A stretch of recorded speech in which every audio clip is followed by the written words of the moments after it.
سے پہلا یہ سوال ہے جو کہ ملحد حضرات کرتے ہیں یا ایتھیسٹ، وہ کہتے ہیں کہ اللہ کو پیدا کس نے کیا ہے، ہو کریٹڈ دی گاڈ. تو اس کا کیا جواب ہوگا کہ واقعتاً سوال تو پیدا ہوتا ہے کہ انسان کے ذہن میں کہ خدا کو پیدا آخر کس نے کیا ہے؟ دیکھیے، دنیا بھر میں بہت سارے ایسے فلسفے موجود ہیں جو اپنے ایک نظام فکر کے اندر بعض سوالات اٹھاتے ہیں. ہم جس وقت الحاد کے اوپر کھڑے ہوئے کسی شخص سے گفتگو کریں گے تو اس پر پہلے بات نہیں کریں گے، بلکہ کچھ بنیادی مقدمات ہیں ان پر بات ہوگی. الحاد کے مقدمے سے پیدا ہونے والے سوالات جو ہیں وہ ضمناً زیر بحث آتے ہیں. اس کی وجہ یہ کہ میں اس سوال کا کوئی بھی جواب دوں تو وہ کسی بنا استدلال پر مبنی ہوگا، وہ اس بنا استدلال کو چیلنج کر دے گا. میں اس کو ویریفائی کرنے کی کوشش کروں گا، وہ اس پہ سوال اٹھا دے گا. تو الحاد قدیم ہو یا جدید، اس کے ہمیشہ سے کچھ بنیادی فکری مقدمات رہے ہیں. اس کے بطن سے یہ سوالات پیدا ہوتے ہیں، خدا کے بارے میں، کائنات کے بارے میں، مذہب کے بارے میں. تو اگر آپ غور کریں تو 4 بنیادی چیزیں ہیں. پہلی چیز جو ہمیشہ سے الحاد اپنے نقطے کے طور پہ پیش کرتا رہا ہے، وہ دنیا کے اندر عالم اور معاشی کا جو قانون ہے، جس کو جدید اصطلاح میں آپ کہیں تو پرابلم آف ایول ہے، کہ اگر اس دنیا میں شر موجود ہے، اس دنیا کے اندر معاشی موجود ہیں، تو جو بھی آپ لوگوں کا خالق ہے، یہ کیسا ہو سکتا ہے کہ وہ اتنا ظالم، اتنا جابر اور اتنا مطلق العنان ہو کہ لوگوں کو اس طرح کے کرب، تکالیف اور رنج اور حزن سے وہ گزارے. یہ پہلا ان کا مقدمہ ہوتا ہے. دوسرا جو بنیادی مقدمہ ہمیشہ سے وہ پیش کرتے چلے آئے ہیں، وہ یہ ہے کہ مذاہب اگر خدا کی طرف لے کر جاتے ہیں تو ان کے اندر باہمی طور پہ اختلاف کیوں ہے. یعنی اختلاف مذہب اصل میں وہ بنیاد بناتا ہے ان کے سامنے کہ یہ کوئی مافوق البشر چیز نہیں ہے، یہ انسانوں ہی کی کارستانی ہے جس کی وجہ سے اس کے اندر اختلافات آ گئے. 2 نئے مقدمات ہیں جو جدید دور کی پیداوار ہیں. اس میں سے پہلا مقدمہ سائنس کی کچھ ترقی اور جدید ایجادات نے ان کو دے دیا، مثلا نظریہ ارتقاء ہے، اس سے وہ کچھ انسانی حیات کی توجیہ کرتے ہیں.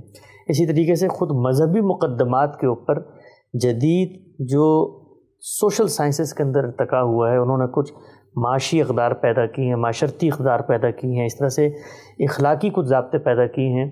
تو اس کی روشنی میں مذہبی مقدمات یا مذہبی قانون کے اوپر ان کی تنقید ہے.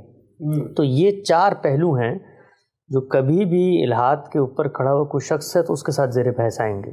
جب وہ ان 4 پہلوؤں پہ میں اس کو قائل کر لوں گا تو اس کے بعد میرا خدا زیر بحث آئے گا. وہ خدا پھر وہ خدا نہیں ہوگا جس طرح میز کرسی کے بارے میں مجھ سے سوال کرتا ہے.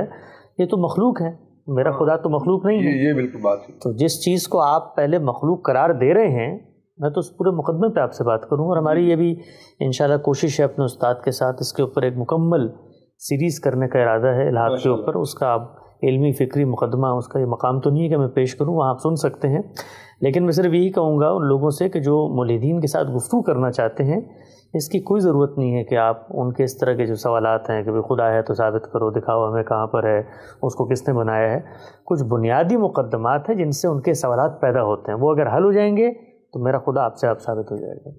بہترین ہو گیا سر. اچھا سر، ایک اور سوال ہے، خدا کو ہماری عبادت سے کیا لینا؟ یہ سوال مجاہدین کی جانب سے کیا جاتا ہے کہ اگر خدا ہے بھی تو اس نے ہمیں پیدا کیا، اس دنیا میں چھوڑ دیا، اب اس کی عبادت ہی کیوں کرنی ہے؟ اس کا جواب تو میرا خدا دے گا.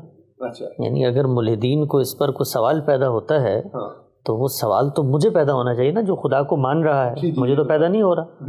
تو ان کا تو یہ مسئلہ نہیں ہے کہ اس معاملے میں وہ فکر کریں. ہم خدا کے ماننے والے ہیں، ہم نے خدا کو دریافت کیا ہے، خدا ہماری فطرت کے اندر موجود ہے. اس کے بعد اس دنیا کے اندر انبیاء کی خبر نے ہمیں متعارف کرا دیا ہے. جب اس نے متعارف کرایا ہے تو اس خبر نے اس چیز کو بیان کر دیا ہے کہ وہ خبر صادق کی خبر ہے، اور جو خبر ہے ہم نے جب اس کو ویریفائی کیا تو اس نے واضح کر دیا کہ یہ انسان کی خبر نہیں ہے. تو میرا خدا پر اعتماد ہو گیا، میں مان گیا کہ یہ خدا کی خبر ہے. اس کتاب نے دلائل پیش کیے کہ خدا کی خبر ہے. جو دلائل پیش کیے اس کو میں نے علمی عقلی طور پہ ویریفائی کر لیا. وہ اس وقت موضوع نہیں ہے میرا کہ میں وہ بیان کروں کہ وہ کیا دلائل ہیں. لیکن جب اس نے بیان کر دیے تو اب یہ میرا اور خدا کا معاملہ ہے. خدا مجھے کہے الٹا لٹک جاؤ، میں الٹا لٹکوں گا. ملحدین کو کیا اعتراض ہے؟ خدا مجھے کہے تم بھوکے رہو، 1 سال بھوکے رہو، میں بھوکا رہوں گا. تو میرا خدا مجھ سے چاہتا ہے، میرا خدا کیوں چاہتا ہے، اس کا سوال میں ملحدین کو نہیں دوں گا جواب. میں مومنین اگر مجھ سے سوال پوچھنا چاہتے ہیں تو ان کو خدا کی طرف سے بات بتا دیتا ہوں کہ جس طریقے سے اس دنیا میں ہم آتے ہیں تو ہمارے رشتے ڈیولپ ہوتے ہیں. ماں سے رشتہ ہے، باپ سے رشتہ ہے، کیا کبھی کسی مرید نے سوال کیا ہے کہ ماں کو سلام نہیں کرنا چاہیے؟ ماں کو کیا ضرورت ہے سلام کرنے کی؟ یا باپ کے سامنے جھکنا نہیں چاہیے، باپ کی اطاعت فرما برداری نہیں کرنی چاہیے، یا استاد کی عزت و تکریم نہیں ہونی چاہیے، یا معاشرے میں آپ نکلتے ہیں اولو الامر موجود ہیں، یہاں پہ ٹریفک سگنل پہ آپ کو کانسٹیبل روکتا ہے تو وہ مولدین نہیں روکتے اس کے اوپر؟ دنیا کے اندر آپ کے جو تعلقات ہوتے ہیں ان سے بعد رشتے پیدا ہوتے ہیں، تو خدا ہمارے لیے اسی طریقے سے ایک زندہ رشتہ ہے، ان کے لیے نہیں ہے تو ان کو اس بات میں پرابلم محسوس ہوتی ہے، میرے لیے زندہ رشتہ ہے، جیسے میرا باپ ہے اس طرح وہ کائنات کا باپ ہے، پالنہار ہے، پروردگار عالم ہے، وہ مجھے یہ کہتا ہے کہ یہ میری ضرورت نہیں ہے، یہ تمہاری ضرورت ہے کہ تم اپنے رب کے ساتھ تعلق کا اظہار کرو۔ یہ اخلاقی تقاضا ہے۔ اخلاقیات کس چیز کا نام ہے؟ اخلاقیات نام ہے ادائے حقوق کا، جس کا جو حق ہے وہ ادا کیا جائے۔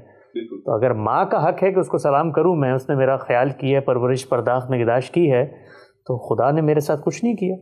تو مولدین کو اگر یہ سوال پیدا ہوتا ہے تو پہلے وہ اس بات کو سمجھیں کہ ہمارا ایک حی و قیوم خدا ہے، ہم اس کے بارے میں تصور رکھتے ہیں کہ اس نے یہ رام کی لیلا نہیں بنائی، یہ کھلنڈرے کا کھیل نہیں بنایا، یہ رائی کا غلہ نہیں بنایا اور بنا کے ہمیں چھوڑ نہیں دیا رل ٹپ۔